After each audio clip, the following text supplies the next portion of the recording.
All right, hello once again. This is Jeff Scott of Rankin Technical College. We are well in our way in starting out with Java Early Objects 5th edition by Tony Gaddis. We've done programs now, Java programs for the first 10 chapters, which brings me up to chapter 11. 11 and 12 are both on graphical user interface or GUI applications. I've also done 15. So we have 1, 2, 3, 4, 5 more chapters to go. In this chapter, what I'm planning on doing for chapter 11 is going through the program that's at the end of the chapter.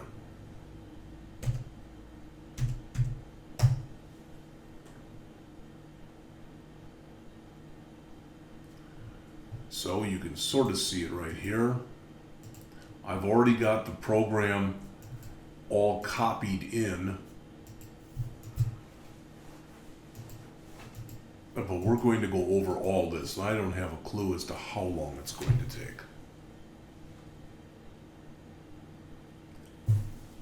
I don't want to read to you, but as they mention here, it's Brandy's Bagels. They offer only bagels and coffee. Alright, sorry about that. Again, this application is for Brandy's Bagel House. They offer bagels, either plain or with toppings, and coffee. You can see the prices right there. I'm not going to read those to you. Alright? Now, the program itself, in some ways, is a little bit... I don't even know what the word I want to use for this is. Convoluted. You can only order one bagel. You can only order one coffee or no coffees. That's really not what's important there. What is important is the fact that, as you'll see when we get done, that when you click the calculate button, the idea is, all right, if that's the one that's checked, you're going to add $1.25. If that's the one I think that's checked, it's $1.50 or something like that. You know, again, the prices. Oh my goodness. Jeez. The prices are all going to be, for lack of better words, as we said, they'll all be predicated based on what you've chosen.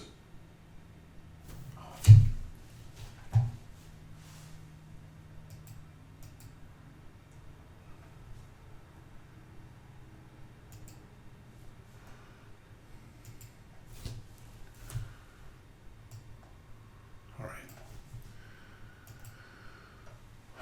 So, as we look through and take a look at what is in here, my goodness. Hopefully you can see this, because if I go down too far, it goes to the next page.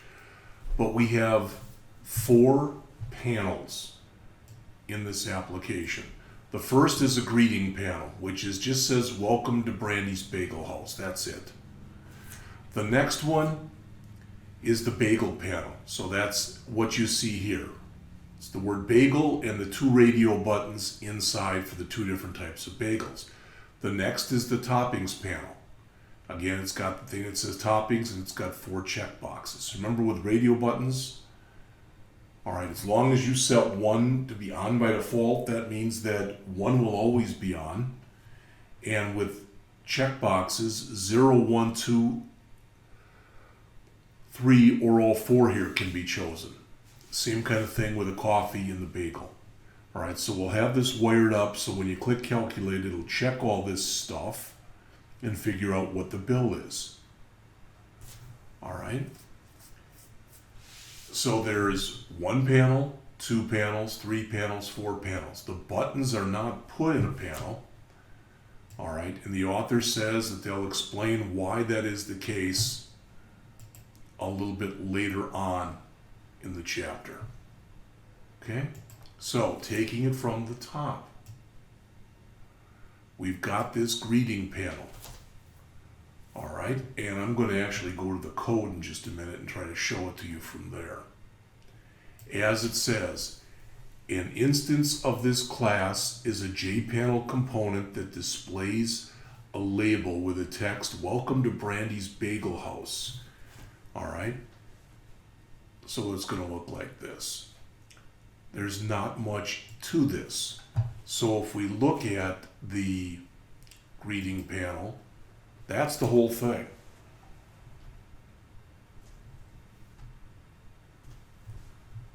That's everything. As it says, the greeting panel displays a greeting in a panel. Okay, that makes sense. And we're just putting in a new label that says, "Welcome to Brandy's Bagel House." So we're setting up a new label, and then we're adding that label to the panel. The panel will already exist. It will have already been created. We're using swing, so it's not a label, it's a J label. All right. Next, we have the Bagel Panel class. As mentioned, the class holds the two radio buttons for the two different types of bagels. All right, it says, note that this panel uses a grid layout manager with 2 rows and 1 column. So here's the code. Again, we're going to look at the code from actually in the book.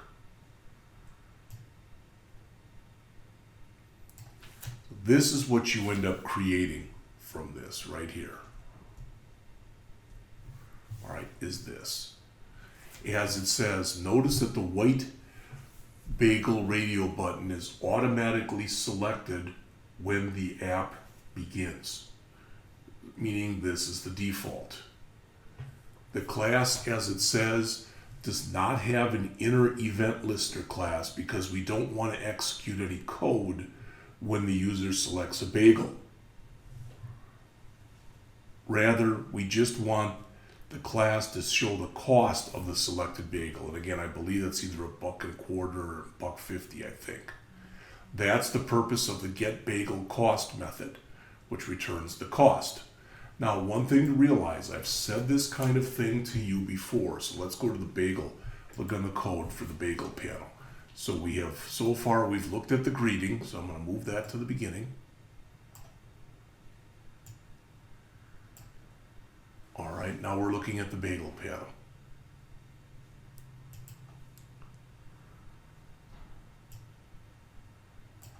Right here. Still not very big. All right.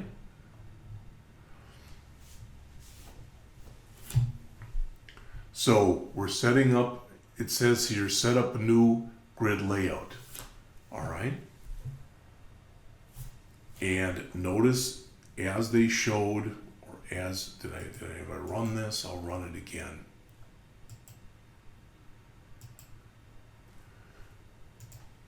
This is what it looks like. Not really a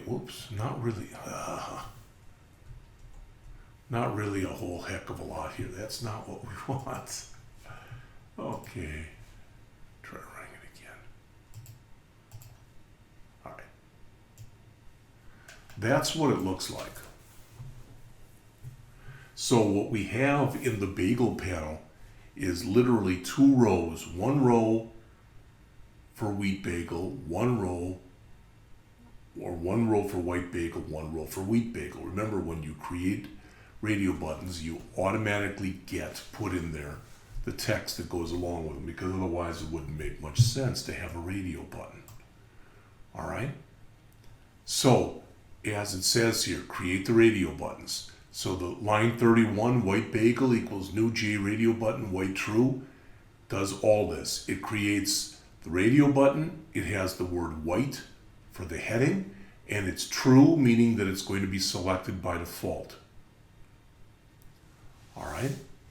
Then we create our wheat bagel panel. Another radio button, and wheat is the name that goes along with it. Only one of these can be true, so either neither should be true, or only one can be true. Then we group the radio buttons together by putting them into a button group. the thing that's important about creating those and doing that as a button group is that lets the system know that only one of them can be on, so to speak, or selected at a time, because they're a group. And what radio buttons do is they allow for mutually exclusive choices. Mentioned this earlier, that the radio button, the name comes from the old days of having a car that had an AM radio in it, where you had these big honking knobs on it and you pressed a button to select your radio station. So we're setting up a button group, and then we're adding these two things to the button group. All right. Then we're adding a border. That's a tiled border, so that's what you see right there. That's the border. All right, then we add the radio buttons to the panel. So they are now part of this panel. Then there's Get Bagel Cost. Now, this white bagel and the wheat bagel, notice they're up here. White bagel is $1.25. Wheat bagel is $1.50. Okay, so that's the bagel cost. If white bagel is selected, the bagel cost will be $1.25.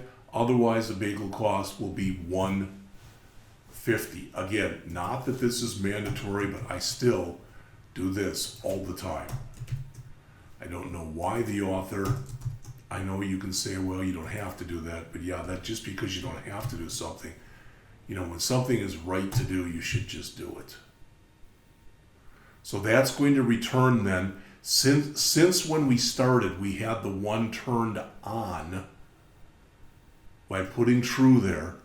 It is mandatory that either 125 or 150 will automatically be returned from the Get Bagel Cost. It has to work that way.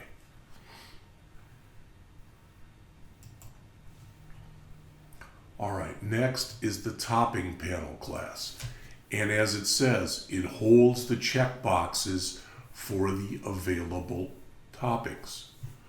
All right, you'll notice that again, and we're going to go through the code that's actually in, online, but you'll notice that we have set costs for cream cheese, for butter, for peach jelly, and for blueberry jam. Those numbers are not at all important, but the fact is that they're constants. So each one of those values will end up depending on which one of these that you check. So if you checked all four, they would be 75, 150, 175, 2.25 for the whole cost. All right. This is in a grid layout too, but it's got 4 rows because there are 4 different options.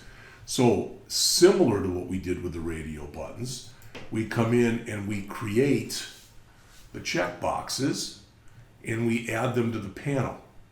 All right, after putting a border around it. And then we get the costs.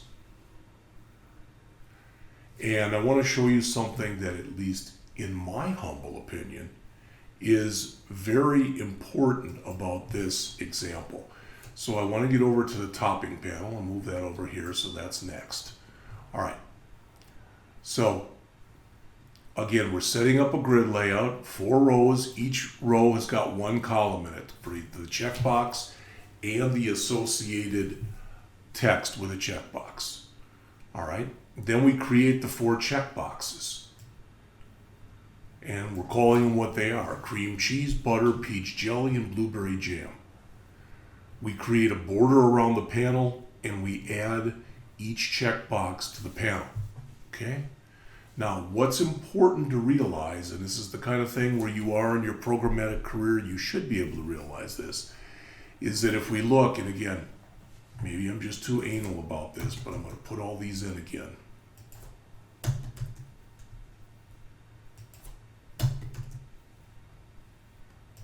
There's a very important point to be made about what's in this code here. A very important point to be made.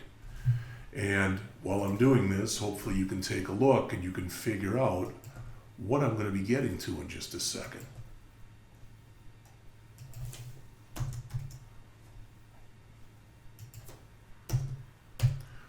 Whoops. All right, so there's the entire, that's everything. That is the entire method. What's important to realize is each one of those is put in. There's two things important to realize. One is there's no else in there. They're all if statements because you can choose 0, 1, 2, 3, or all four of them. The other thing is notice that every time you select one of them, it's topping cost plus equals. It's never equals. You have no idea what order the user is going to take when checking these. So again, if I run this, I don't have any idea if the user wants a wheat bagel. Are they going to do it in this order? All right. Or are they not going to do it in this order? You know, are they going to do it in some other order? We don't know what they're going to do here. So we need to say the plus equals because we're not sure the order, because there doesn't have to be any order in which these are selected. None.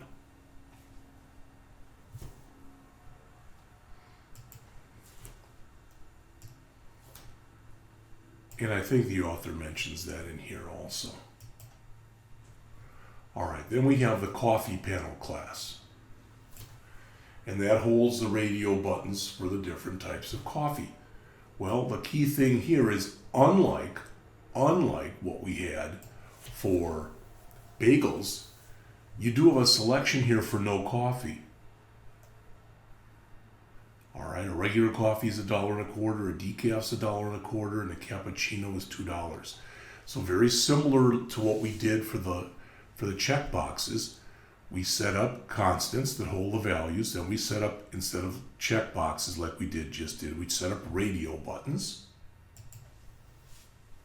We set up another grid layout. So again, it's important that you realize that when we run this,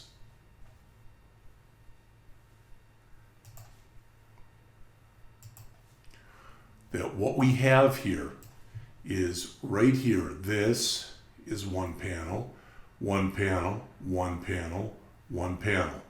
These are not in a panel. All right? But each one of these right here is set up as a grid layout. Grid layout, 2 rows, each one column. Grid layout, 4 rows, each one column. Grid layout, 4 rows, each one column.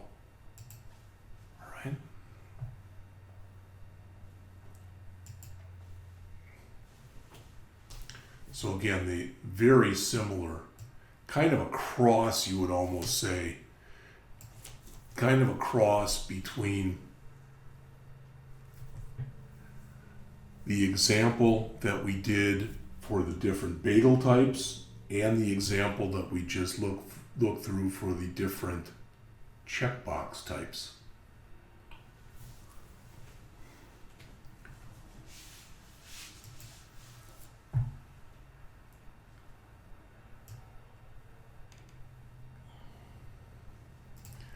As it says, the get coffee method returns the cost of the selected coffee as a double. There's what we're going to have. And again, if we look at that example now. So we've gone through the greeting panel, the bagel panel, the topping panel. So let's go through now the coffee panel. All right.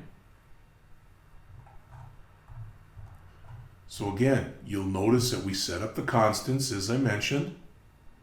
Then we set up the radio buttons. We're going to eventually take these 4 radio buttons and put them into a radio button group. All right. We set up our coffee panel to be 4 rows, 1 column for each row. We create the associated 4 radio buttons.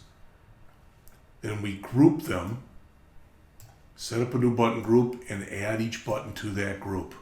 Since we said they were 4 and 1, each will go on the line underneath the other. We set up a title border with the word coffee in it.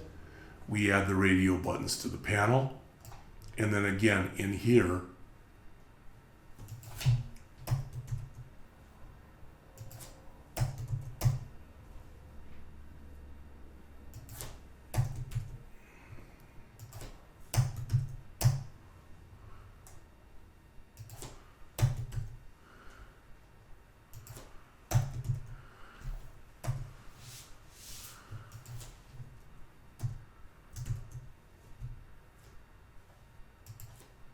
hopefully, again, you can take a look at this and figure out what's happening. In this case, unlike what we had with the panel, since these are radio buttons, you can select no coffee or regular coffee or decaf coffee or cappuccino. You can only select one of those. If you select no coffee, your coffee cost will be nothing. If you select regular coffee or decaf, your coffee cost will be $1.25. If you select cappuccino, your coffee cost will be $2. So next, the author calls this putting it all together. And as they say, the last step is to write a class that builds the application's window and adds the calculate and the exit buttons. This class is the order calculator GUI. You'll notice as it says there, it inherits from JFrame, and it has a border layout manager. Remember with a border layout, what this says in English is, north, west, center, east.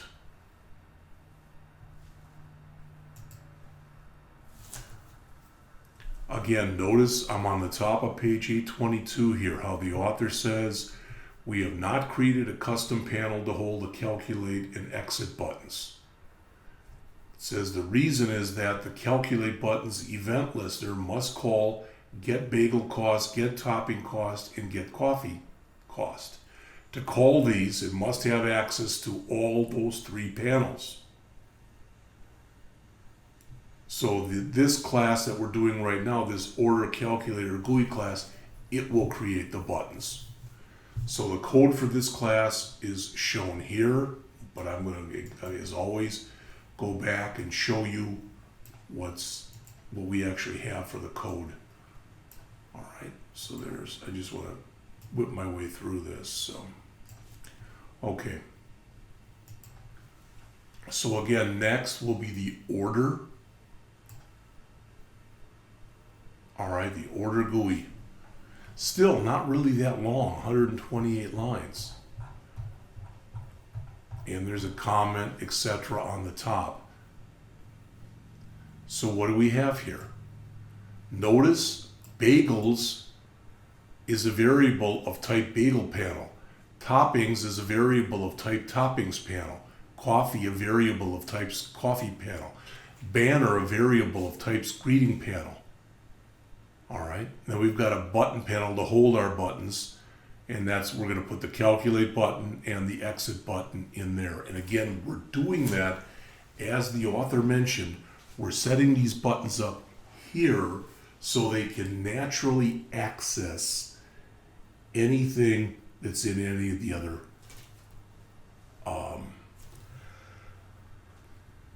the coffee panel.java, the toppings panel.java, or the bagel panel.java file. All right, so we set the title, close on exit. We create each one of the four panels. We create the button panel to hold our two buttons. Again, as mentioned, to the north or on top, we add banner, which is the title, Brandy's Bagel House. To the west, we add the bagels, so that'll be over on the left. In the center, we'll put the toppings, and on the right or east, we'll put the coffee. Down at the bottom or south, all right, we will put the two buttons. Now, I want to mention this. They talk about pack here.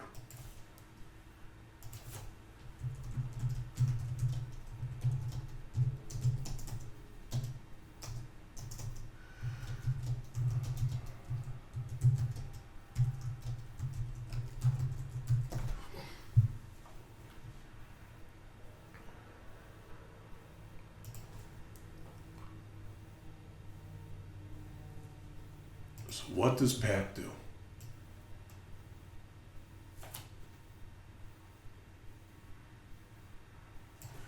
The pack method sizes the frame so that all the contents are at or above their preferred sizes. An alternative is to establish the frame size explicitly by calling set size or set bounds. Preferably, or in general rather, it's considered to be preferable to use pack rather than calling set size, because pack leaves the layout manager in charge of the frame size. And typically, as mentioned here, layout managers do a good job of adjusting to different types of platforms. So Windows versus Mac versus a Linux box, etc. All right. The other thing, because I've done this before, so I'm trying to help you by going through some of my own foibles that I've had. I, in the past, have forgotten to do this. By default, when you create a GUI layout, it's invisible. It's not visible until you use this Boolean variable called set, or this Boolean method, I should say, called set visible, and you set it to true. So that's what they're doing there. All right.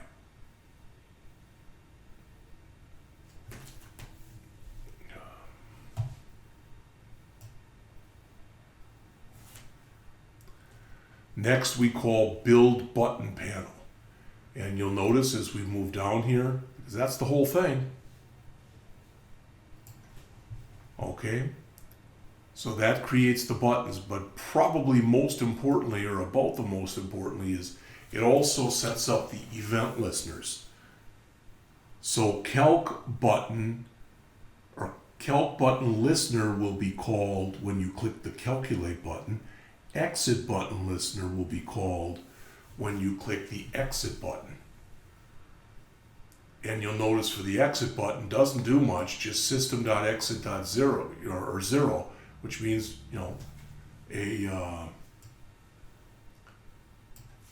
which just means normal exit.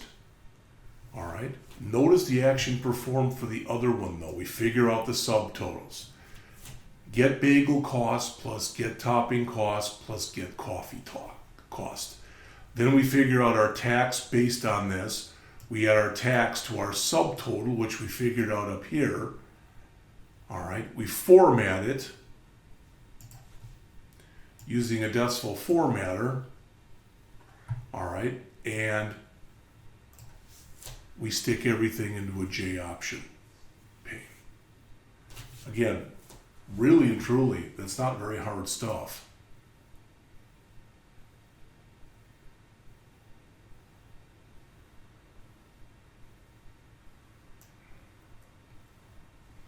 Pretty much it for that. And then there's main.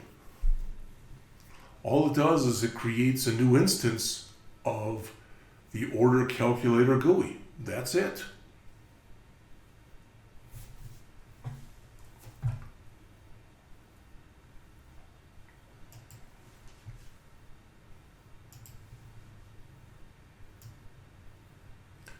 So they show an example here.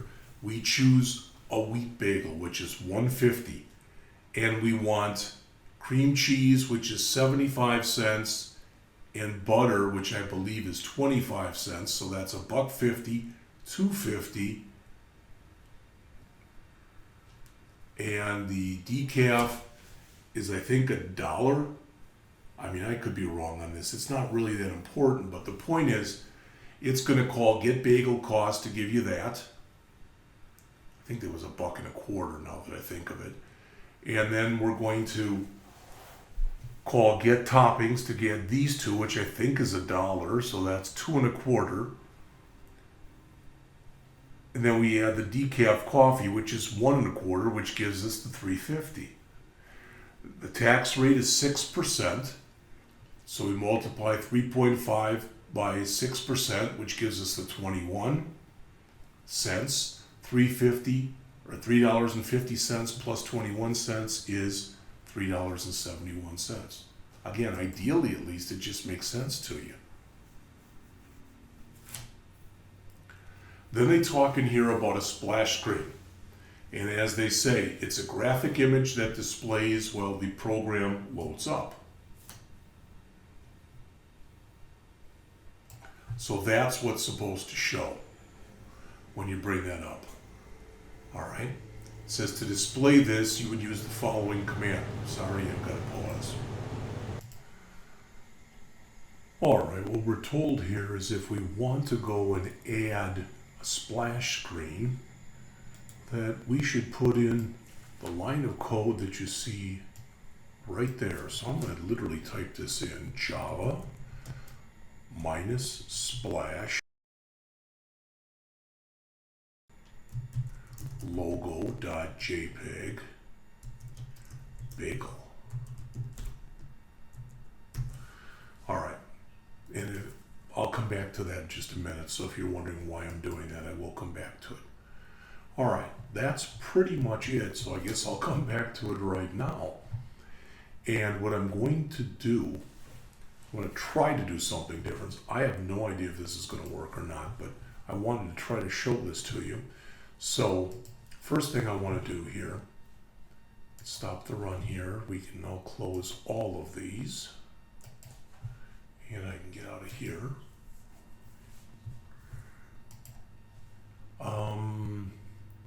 There's the logo. Copy that to the clipboard. Go back into Eclipse here. And I think I can do this and just paste that in.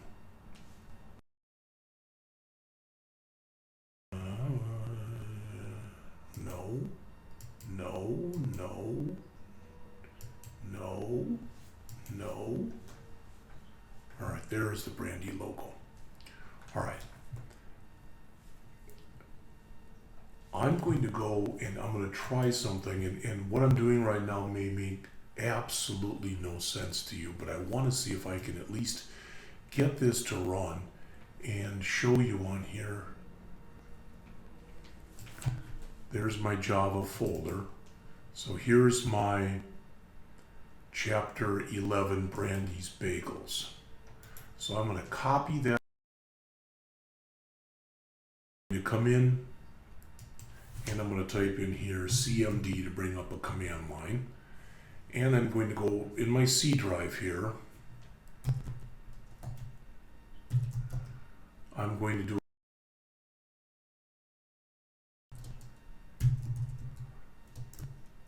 x86, I think that's the one that it's in, CD to Java.